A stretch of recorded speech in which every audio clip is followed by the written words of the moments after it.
자, 예수님과 함께 하는 시리즈 네 번째, 예수님과 함께 하는 기도, 예수님과 함께 하는 것. 기도하는 것은 하나님을 인정하는 겁니다. 하나님께서 하실 수 있다는 것을 믿는 사람만 기도할 수 있죠. 3살짜리와 5살짜리 아이가 이제 할머니와 함께 살고 있습니다. 이 할머니는 이제 나이가 들면서 계속 이제 귀가 안 들리기 이제 시작을 하죠. 이제 크리스마스가 가까운 어느 날 이 3살짜리 아이가 하나님께 기도합니다. 하나님, 자전거 주세요. 이렇게 기도하는 거예요. 또 다시 한번 하나님, 자전거가 필요해요. 그러니까 옆에 있던 형이, 야, 너 그렇게 크게 기도 안 해도 하나님 다 들으셔. 그러니까 이 아이가 하는 말이, 할머니는 귀가 못 꺼서 못 듣는단 말이야. 이제 그렇게 이야기했다 그래요. 지금 이 아이는 누구에게 기도하고 있습니까? 할머니에게 기도하고 있어요. 우리가 열심히 기도하는 것 같은데 이 기도가 어떤 방향으로 가는지에 대한 것들을 좀 점검해 볼 필요가 있습니다. 기도는 아무나 하는 게 아니에요. 하나님을 믿는 사람만 할 수 있습니다. 자, 오늘 1절 말씀에 보면 예수께서 한 곳에서 기도하시고 마치심에 제자 중 하나가 여짜오되 주여, 요한이 자기 제자들에게 기도를 가르친 것과 같이 우리에게도 가르쳐 주옵소서. 지금 오늘 이 본문은 예수님께서 제자들과 함께 예루살렘으로 올라가고 있는 중이에요. 그 중에 어느 한 곳에 이르러서 예수님께서 기도하고 계십니다. 그 모습을 한 제자가 유심히 봅니다. 아마 그 예수님께서 기도하는 모습이 그렇게 좋았던 것 같아요. 기도 마치고 나니까 이 제자가 뭐라고 말합니까? 예수님, 기도 가르쳐 주세요 라고 이야기를 합니다. 신학생 시절에 한 친구가 있었는데 이 친구는 어디 가면요 없어져요. 어디 가는 거 아니 기도하러 가요. 그래서 어디 갔다 그러면 어디 가서 혼자 기도하고 와요. 그래서 어디를 그렇게 가냐 그러면 어디 좋은 데 가면 이 좋은 데서 기도하고 싶다는 거예요. 이 좋은 경치에서 하나님 앞에 기도하면 얼마나 좋을까. 여러분들은 좋은 경치 보고 좋은 데 가면 뭐 하고 싶어요? 막 이렇게 사진을 찍든지 아니면 뭐 야호라고 그러든지 아니면 이 좋은 경치를 보면서 차 한잔 마셨으면 좋겠다 뭐 다양하게 생각하겠죠. 그런데 이 친구는 이 좋은 경치 속에서 기도하고 싶다라는 그런 걸 하면서 실제 이제 기도하는 것을 보아 그 모습이 참 너무나 좋더라고요. 아마 예수님의 제자도 예수님께서 기도하고 있는 그 모습이 그렇게 좋아 보였던 것 같습니다. 그런데 막상 기도하려고 하면 어때요? 무슨 기도를 해야 될까?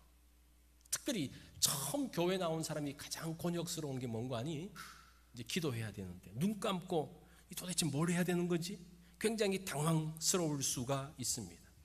신앙생활 많이 하신 분들도 어떻게 기도해야 될지에 대한 것을 잘 알지 못하는 때가 있어요. 이 제자가 우리 대신 묻습니다. 예수님, 어떻게 기도해야 될까요? 기도를 가르쳐 주세요. 그러면서 뭐라고 이야기하는지 잘 한번 보세요. 요한이 자기 제자에게 기도를 가르친 것 같이 우리에게도 가르쳐 주옵소서. 이렇게 세례 요한의 제자들이 있었죠. 세례 요한 제자 공동체에서 세례 요한이 제자들에게 기도를 가르쳐 줍니다. 이 공동체가 가지고 있는 기도문이라는 것은 무엇인가 하니 그들이 소망하는 것, 그들이 꿈꾸는 것, 그들의 비전, 목표가 그들의 기도문 가운데 있습니다. 유대인들도 기도문이 있었어요. 그 카다시라는 그 기도문을 보면서 유대인들의 소망을 담은 기도문을 날마다 했던 것을 볼 수가 있습니다. 자, 그것처럼 이 제자도 예수님에게 예수님, 기도 가르쳐 주세요. 도대체 우리 공동체가, 우리 모임이 무엇을 위해서 기도하고 어떤 것을 꿈꿔야 될지, 어떤 비전을 품어야 될지에 대한 것들을 알려주세요라는 그런 내용이에요. 기도라는 것이 그런 거예요. 기도는 그냥 단순하게 하는 것이 아니라 정말 우리 교회가 어떤 꿈을 가지고 있고 어떤 비전을 가지고 있는지를 알아내는 거예요. 그것이 기도라는 겁니다. 자, 그러면서 예수님께서 기도문을 가르쳐 주시는데 그 기도문이 뭐라는 겁니까? 2절부터 4절에 나오는 주기도문의 내용이에요. 사실은 이 누가복음은 마태복음보다 조금 축약되어져서 나오는데 이 기도는 두 가지예요. 하늘을 향한 기도, 땅을 향한 기도. 하늘을 향한 기도는 하나님과 관련되어진, 그게 또 두 가지로 나오는데, 아버지여 이름이 거룩히 여김을 받으시오며, 하나님의 이름이 거룩히 여김 받기 위한 기도예요. 이 기도를 바꿔서 말하면요, 하나님의 영광을 위한 기도다라는 겁니다. 그것이 예수 공동체가 기도하는, 예수 공동체는 어떤 사람입니까? 하나님의 영광을 위해서 사는 사람이에요. 그래서 그것을 위해서 기도하는 거예요. 두 번째는 무엇인가 하니, 나라의 임하옵시오며, 나라, 하나님 나라, 이거는 통치라고 그랬죠. 하나님의 통치를 위한 기도입니다. 그래서 예수 공동체가 하늘을 향한 기도의 두 가지가 뭡니까? 하나님의 이름이 거룩히 여기면 하나님의 영광을 위해서, 또 하나는 하나님의 나라, 하나님의 통치가 이루어지기 위한 기도라는 겁니다. 그러면서 땅을 향한 기도가 세 개로 나오고 있습니다. 첫 번째는 일용할 양식을 위한 기도입니다. 일용할 양식을 주옵시며. 근데 여기서 일용할이 어떤 양식입니까? 일용할 양식이, 이 에피우시오스라는 이 단어가 생존을 위한 그런 뜻이에요. 일용할 양식이 생존을 위한. 그래서 이것도 해석에 따라 좀 달라요. 어떤 분은 정말 생존의 최소한의 것이 일용할 양식이다, 이제 그런 분들이 있고, 어떤 사람은 생존하려고 그러면 밥만 필요하냐? 대인관계도 필요하고 정서적인 것도 필요하고 문화적인 것도 필요하고, 그래서 그것을 조금 더 폭넓게 보는 분들도 있습니다. 어쨌든지 우리가 기도해야 될, 이 땅에서 기도해야 될 내용 첫 번째가 뭡니까? 일용할 양식을 위한 기도입니다. 그 두 번째 기도가 뭐예요? 죄 용서를 위한 기도예요. 우리 성경에 보면 우리가 우리에게 죄 지은 모든 사람을 용서하오니 우리 죄도 사하여 주옵소서라고 되어 있는데, 사실은 헬라어 어수는 좀 달라요. 어떻게 되는 거 아니? 우리 죄도 사하여 주옵소서, 이것부터 먼저 나와요. 왜냐하면 이렇게 나와요. 우리가 우리에게 죄 지은 모든 사람을 용서하기 때문입니다, 이렇게 나와요. 굉장히 부담스럽죠. 근데 여기서 우리에게 죄 지은이라는 뜻이 어떤 죄가 아니고 빚진 그런 뜻이에요. 그러니까 우리에게 빚진 모든 사람을 용서한다는 말이 돌려보낸다는 그런 말이에요. 우리는 이렇게 번역을 했는데, 이거 바꿔서 말하면요, 우리 죄를 용서해줘. 우리 죄는 그냥 죄예요. 죄인데 왜? 우리가 우리에게 빚진 모든 사람을 돌려보냈기 때문에, 용서했기 때문에 우리의 죄도 용서해 주십시오라는 기도입니다. 예수 공동체가 기도하는 일용할 양식을 위한 기도뿐만 아니라 두 번째 기도가 뭐예요? 용서에 대한 기도예요. 자, 세 번째 기도의 내용이 무엇인가 하니, 우리를 시험에 들게 하지 마옵소서. 우리를 시험에 들게 하지 마옵소서. 우리가 이 기도 많이 하는데, 이 우리를 시험에 들게 하는 주체가 누굽니까? 지금 누구 얘기하는 거예요? 하나님, 우리를 시험에 들게 하지 마옵소서, 이렇게 나오는 거죠. 그럼 누가 우리를 시험에 들게 한다는 겁니까? 하나님이 시험에 들게 하는 거야? 우리를 시험하는 것들은 누굽니까? 사탄인데, 그래서 우리를 넘어뜨리려고 하는데, 우리를 시험에 들게 하지 말라는 것은 어떤 것인가? 사실은 사탄이 시험하고 유혹하지만 그것을 궁극적으로 주관하시는 분이 있다는 거예요. 욥을 보면 어떻습니까? 사탄이 지금 욥을 시험하고 이렇게 하지만 그것을 누가 허락합니까? 누구의 허락하에서 그 일들이 이루어집니까? 하나님 안에서 이루어지고 있는 것을 보게 됩니다. 그래서 이 말은 우리가 시험당할 때에 하나님, 우리를 시험에 들지 않도록 지켜주세요라는 그런 내용이에요. 사실은 제자들이 얼마나 많이 넘어집니까? 시험에 듭니까? 우리는 어때요? 시험에 들어서 넘어지고 그런데 하나님께서 그때마다 우리를 지켜주시고 그때마다 피할 길을 내시고 그때마다 우리를 다시 한번 지켜주시고 일으켜 주십시오라는 기도입니다. 자, 이 땅에서의 기도 제목, 예수님께서 가르치신 기도 제목이 뭐예요? 첫 번째는 일용할 양식을 위해서, 두 번째는 용서를 위해서, 세 번째는 시험에 들지 않게 하기 위해서 하는 기도라는 거예요. 여러분들이 기도하실 때 이렇게 기도하시면 돼요. 이렇게 5가지, 누가의 형태로 하면 이렇게 5가지 형태로서 기도하면 주님께서 원하시는 기도를 하게 되어지고 아주 훌륭한 기도를 하게 됩니다. 자, 그러면서 오늘 제가 본문을 좀 많이 읽었는데 5절부터 13절까지의 내용은 벗에게 강청하는 비유와 아버지와 아들의 비유인데, 이 비유를 통해서 우리가 기도할 때 어떤 자세로 기도해야 될 것인가에 대한 내용들을 말해주고 있습니다. 이 2가지 비유가 그거예요. 그래서 하나로 묶여져 있어요. 자, 첫 번째 내용을 보면요, 벗에게 떡을 구하는 내용이 나옵니다.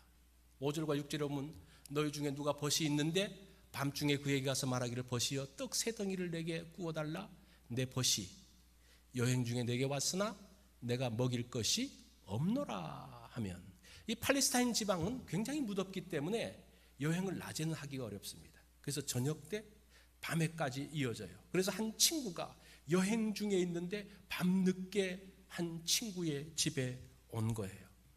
그래서 이 친구가 많아서 제가 ABC로 나눴습니다. 이거 잘 들어야지 혼돈이 안 되더라고요. A라는 친구는 여행 중에 있다가 온 친구예요. B라는 친구는 그 친구를 받아주고 떡이 없어서 빌리러 간 친구예요. C는 누군가니? 떡을 빌려주는데 잠자리에 들어있는 그 친구예요. 자, 이렇게 ABC를 하고 한번 들어보십시오. 늦은 밤에 A라는 친구가 왔어요. 근데 너무 밤늦다 보니까 밤늦게 왔어요. 그런데 이 B라는 친구 집에 왔는데 이 B라는 친구가 떡 3덩이가 없어요. 떡 3덩이는 1인분이라고 이야기합니다. 그러니까 굉장히 가난한 친구죠. 이 친구를 대접하고 싶은데 자기 집에는 떡이 없는 거예요. 그래서 어떻게 합니까? 자기 또 다른 친구에게 그 떡을 빌리러 갑니다. 그러나 이미 밤중이 깊었어요. 그 친구 집에 가서 문을 두드리니까, 그러면서 내 친구가 왔는데 떡 3덩이만 달라 그러니까 이 친구가 뭐라 그래요? 이미 우리는 잠자리에 누웠다. 애들도 다 눕고 또 다시 불 켜고 이렇게 하면 복잡하니까 그냥 가라 그래요. 그러니까 이 친구가, B라는 친구가 어떻게 합니까? 계속적으로 문을 두드리면서 떡을 달라고 하니까 이 C라는 친구가 하는 말이 8절에 보면 벗됨을 인하여는 주지 아니할지라도 그 간청함을 인하여 주겠다라고 이야기합니다. 자, 지금 이 말씀을 가지고 계속 두드리고 그냥 끝까지 끈질기게 기도하는 것으로 이야기하기도 하는데, 하나님께 강청하면서 끈질기게 기도하면 들으신다? 그러면서 기도할 때 땡깡 부리면서라도 기도해라, 이렇게 말하기도 하는데 사실은 그거는 맞지 않는 것 같아요. 이 강청한다, 간청, 또 옛날 성경에는 강청이라는 말이 어떤 뜻인가 하니 부끄러움이 없는 그런 뜻이에요. 뻔뻔스러운 그런 뜻입니다. 그런데 이 C라는 친구는 사실은 하나님을 상징하고 있거든요. 이 떡을 주는 하나님을 상징하는 이 친구가 굉장히 야박하게 우리가 해석을 하면 문제가 된다는 거예요. 그러면 계속 강청하고 땡깡 불어서 들어주었다라고 하면 하나님도 문제가 되고 기도하는 사람도 문제가 되는 거예요. 자, 오늘 이 비유의 주체는 B가 아니에요. C예요. 떡을 가지고 있는 C가 주체입니다.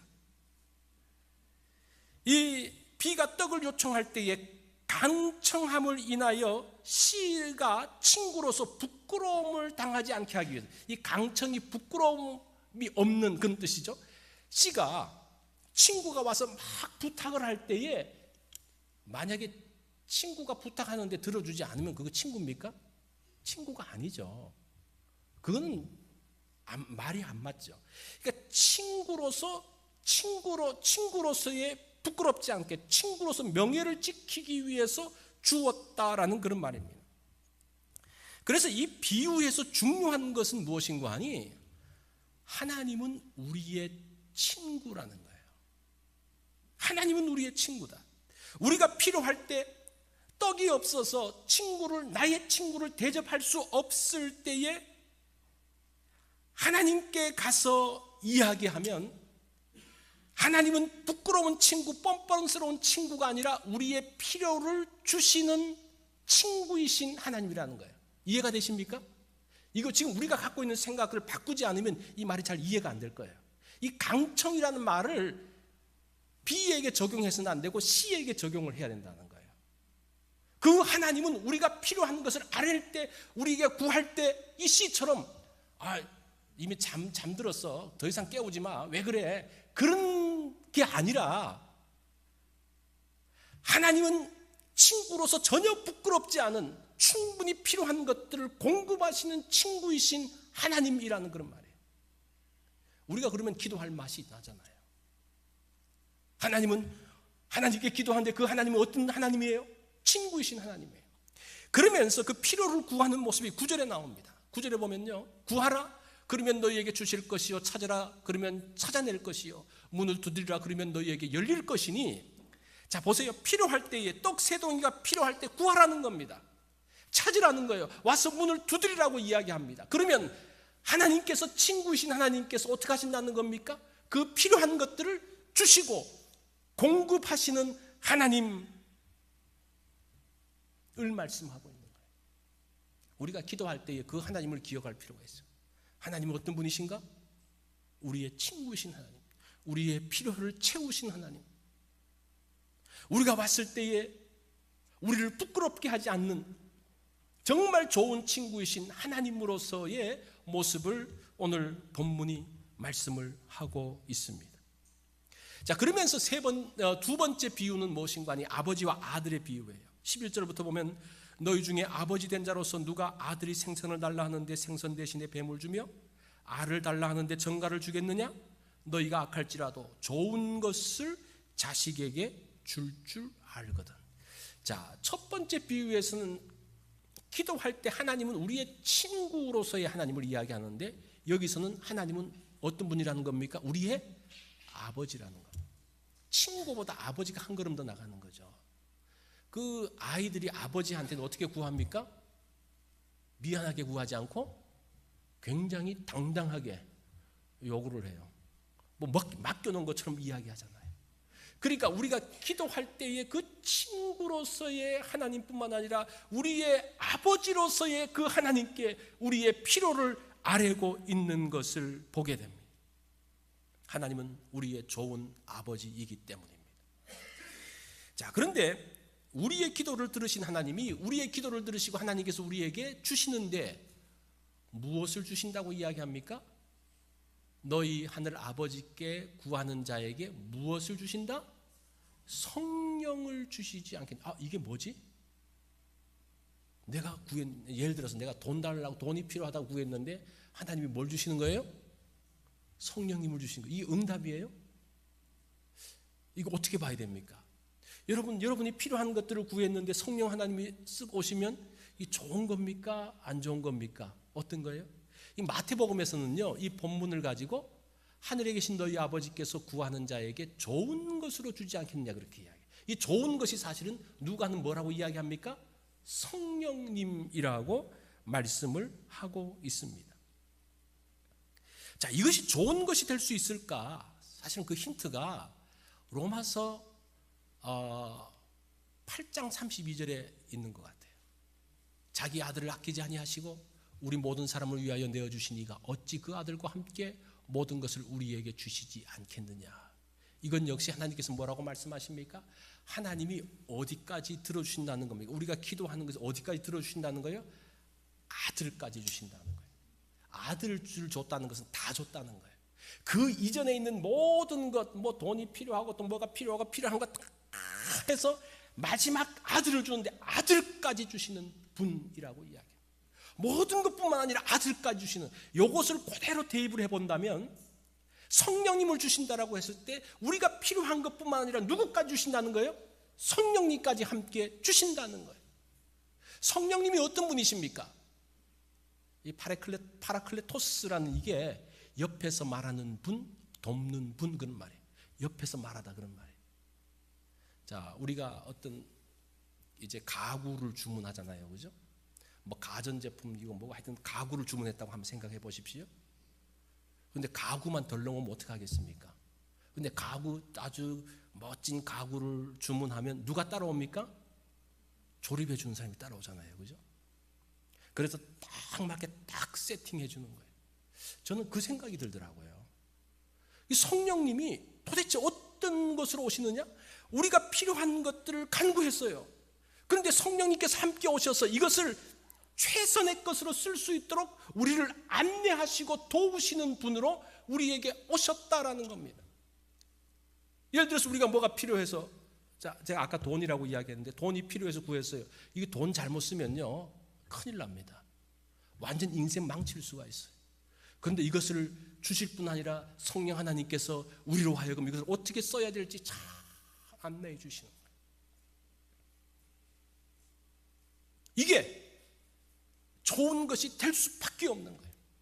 하나님께서 우리에게 기도하실 때에 우리의 그 모든 필요를 말씀하실 뿐 아니라 성령님께서 함께 오심으로 인해서 우리가 어떻게 나가야 될지에 대한 것들을 알려주시는 그런 하나님의 기도 응답을 말씀을 하고 있습니다.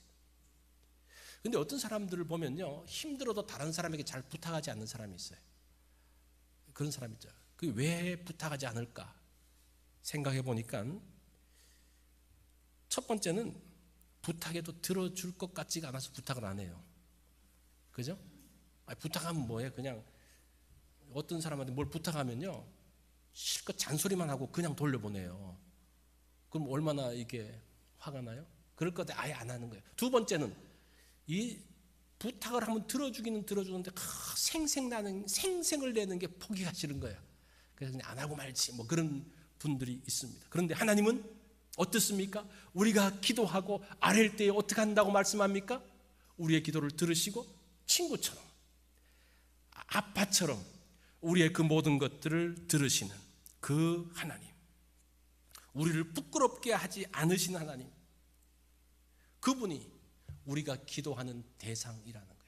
기도의 자세 두 가지에서 사실은 중요한 것은 무엇인가 하니 하나님이 어떤 분인 줄 알고 기도하라는 거예요. 기도의 내용은 알았어요. 주기도문 알았어요. 어떻게 기도해야 될 것인가? 하나님이 어떤 분이신지 알고 기도해라는 겁니다. 이태리에서 태어난 아르투로 토스카니니라는 사람이 있습니다. 이 사람은 소년 시절에 가장 큰 기도 제목이 하나님 내 눈을 좀 밝게 해주십시오라는 기도 제목이었어요. 이 눈이 굉장히 근시여가지고 힘들었습니다. 이 사람은 이제 첼로를 배우고 첼로를 연주한 사람인데 눈이 잘 보이지 않아서 늘 악보를 외웠다고 이야기를 합니다. 자, 그러면서 1886년 6월 30일 이 사람이 이제 이태리의 한 그 오케스트라에 들어가 있었는데 이 이태리의 로시 오페라단과 그 오케스트라가 브라질에 있는 리오데자네이로에 연주 여행을 갔습니다. 그래서 그 오페라 아이다를 연주하는 거예요. 그러면서 거기서 이제 오케스트라도 하는데 막이 오르기 직전에 이 지휘자가 갑자기 떠나버렸어요. 그러니까 이게 정말 뭐 어떻게 될지 모르죠. 그래서 부지휘자가 나가서 지휘를 했는데 아마 뭐가 잘 안 맞았는데 관객들이 막 야유를 하는 거예요. 그러면서 이 오페라단 또 오케스트라 또 이 극장 측에서도 굉장히 이 걱정하면서 이게 도대체 어떻게 하면 좋지? 그런데 몇몇 단원이 그 극장 측에게 이야기합니다. 혹시 가능하면 우리 젊은 이 첼리스트가 있는데 이 사람에게 지휘를 맡겨보면 어떨까? 이 사람이 악보를 그냥 다 모조리 다 외워버려요. 그래서 뭐 방법이 없으니까 이제 그 19살짜리 첼리스트가 나와서 이제 지휘하기 위해서 지휘단 위에 선 거예요. 근데 관객들이 보면서 저것도 어떻게 하나 그러면서 이제 이 야유를 보낼 준비를 하는데 이 사람이 탁 올라오더니만 그 보면되어 있는 악보를 싹 치워버리는 거예요. 아무것도 보지 않고 이제 막 지휘를 하기 시작을 합니다. 그러면서 사람들이 그냥 그 모습을 보면서 이제 있는데, 그러면서 1막이 끝났습니다. 1막이 끝나면서 사람들이 쫙 빨려 들어가는데 1막이 끝나자마자 우레 같은 박수를 보내기 시작을 했습니다. 그러면서 20세기 초 세계적인 지휘자가 탄생하는 순간입니다. 토스카니니라는 그 지휘자, 이 사람이죠.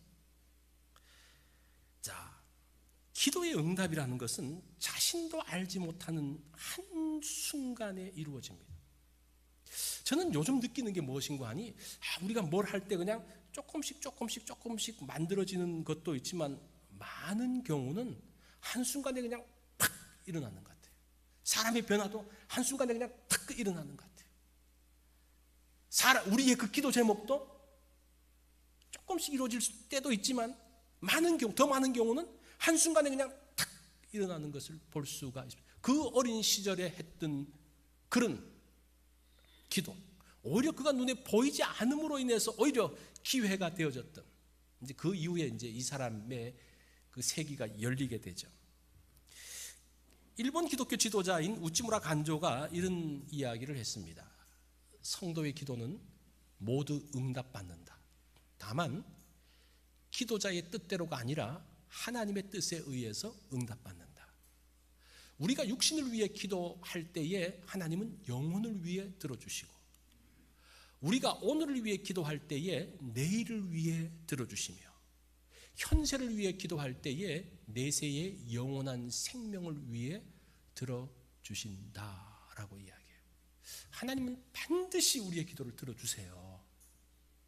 그런데 그 때는 누구의 때입니까? 하나님의 때예요. 우리는 육신을 위해서 기도했는데 하나님은 영혼을 위한 기도의 응답이 만들어진다는 거예요. 그래서 이게 우리가 그걸 잘 몰라서 그렇지, 하나님의 그 관점을 잘 본다면요, 우리의 기도한 그 모든 것들은 전혀 없어지지 않고 그대로 이루어지고 있는 것을 볼 수가 있습니다. 자, 예수님과 함께 기도하는 것 얼마나 큰 축복인지 몰라요. 내가 기도하는 기도는 어떻게 된다? 반드시 응답됩니다. 내 기도를 들으시는 분이 누구이기 때문에? 친구이시고 내 아버지이시기 때문이라는 거예요. 우리 다 같이 기도하겠습니다.